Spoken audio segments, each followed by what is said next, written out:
There is some hostility in the band. So, being in the social services and somebody that gives a lot, I emailed these guys and I said, I asked them to write down all the shitty things I've done to them in the band. I didn't say anything out of the band. And so, let me just tell you, this guy, horrible communicator. Ben, horrible, even worse than, Al, awesome communicator. So I emailed, hey, no. So within 5 minutes, I got a laundry list of shit I did to Dan. Of course. Do you care to tell him, Dan, since this is interactive?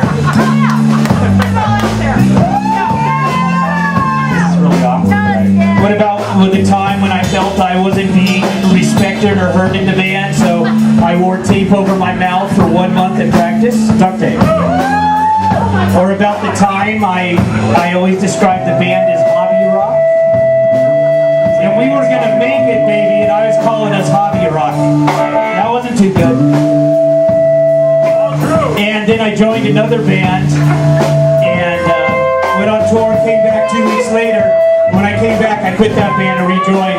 But all these guys had left me really nasty messages on my answer machine.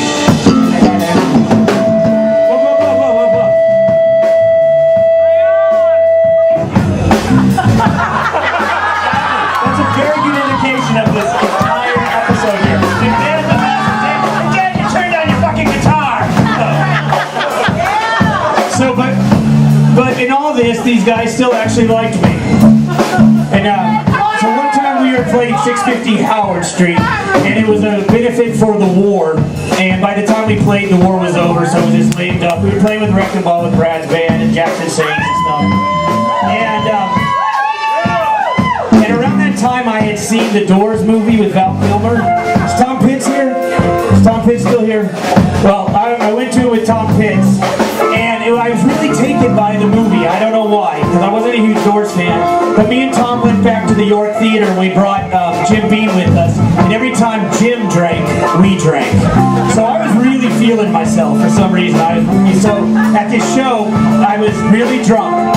And I'm coming down the stairs, and there's a brick wall. And I thought it'd be a good idea to take my beer bottle and throw it against the brick wall.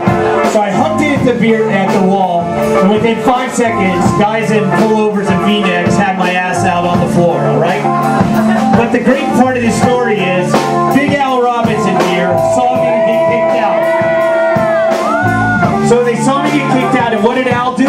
He took his beer, and he threw it right against the wall in solidarity of me. But they were busy kicking my ass out, so they didn't see Al's beer get thrown against the wall. Whoa. The story's not over. So, what did Al do? Al went right back to the bar, ordered a drink, downed the drink, threw it at the brick wall. His ass got kicked out. So they threw his ass out by me. But isn't that a sweet story? But the great thing about it, so me and Al are on the sidewalk at 650 Howard, and the greatest thing is that me and Al didn't have to unload our equipment. And so these guys had to unload our equipment. And I think Al can vouch for me when you're speaking about unloading equipment, the word pussies come up with these two guys. And so these guys had to unload our equipment.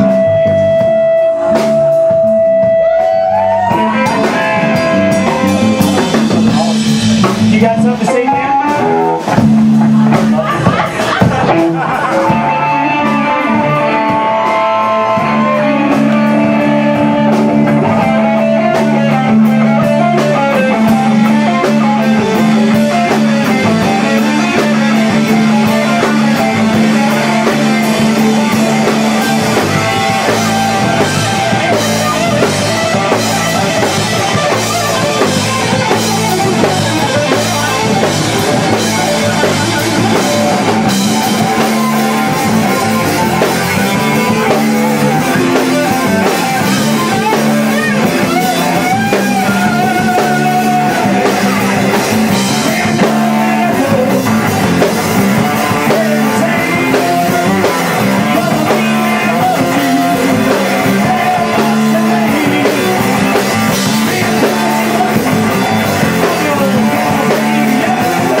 together.